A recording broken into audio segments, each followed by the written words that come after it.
Comment accéder à Cerise depuis un ordinateur? On va se rendre sur Edmodo et se connecter. On va entrer nos informations. Une fois arrivé sur cette page, on va cliquer sur Emelec 2017-2018. On va ensuite cliquer sur l'onglet Dossier. Et on va ouvrir le dossier Cerise. On va ensuite cliquer sur ceriselogin.pdf. Et cela va nous ouvrir ceci. On va tout simplement nous expliquer comment accéder à Cerise. On va copier-coller le lien qui nous est proposé dans un nouvel onglet. On tombe sur cette page. On met donc le login prénom.nom. Donc prénom.nom. Et le mot de passe, pour ceux qui ne l'ont pas changé, c'est la date de naissance. Donc journée, mois, année, sans slash. Moi, j'ai modifié mon mot de passe, donc je mets mon mot de passe. On tombe donc sur cette page et je vais vous montrer tout de suite comment changer le mot de passe, ce que je vous conseille de faire.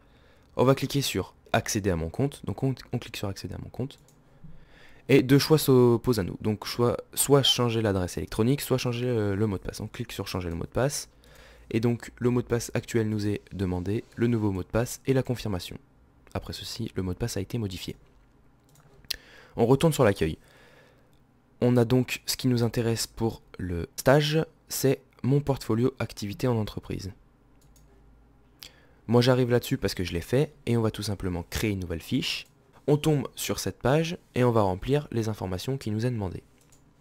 On va mettre le titre de la fiche, donc dans le titre de la fiche on peut mettre la date, le nombre de jours si vous faites par jour ou le nombre de semaines si vous faites par semaine.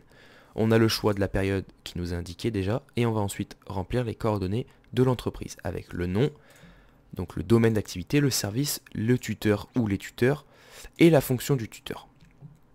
Donc moi j'ai rempli tout ça en fonction de ce que j'avais fait et conditions de réalisation, accompagné ou en autonomie. On a ensuite le type d'activité, donc par exemple si j'ai fait de la réalisation et on descend en bas, nous avons l'onglet réalisation qui apparaît et on a ensuite les tâches.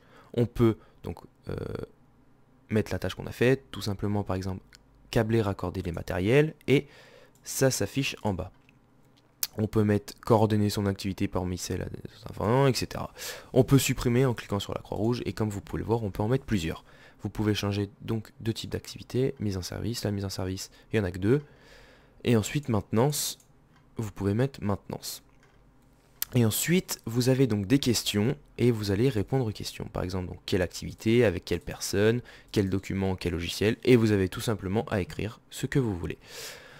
Ensuite, pour finir et donc terminer la fiche, vous pouvez cliquer sur poursuivre parce que vous avez fini et vous voulez que le prof la voie. Ou si vous voulez que le prof la voie pas, vous avez tout simplement à activer cette case. Vous activez et vous faites poursuivre. Voilà, vous savez comment maintenant vous connecter sur Cerise et faire une fiche dans mon portfolio. Voilà.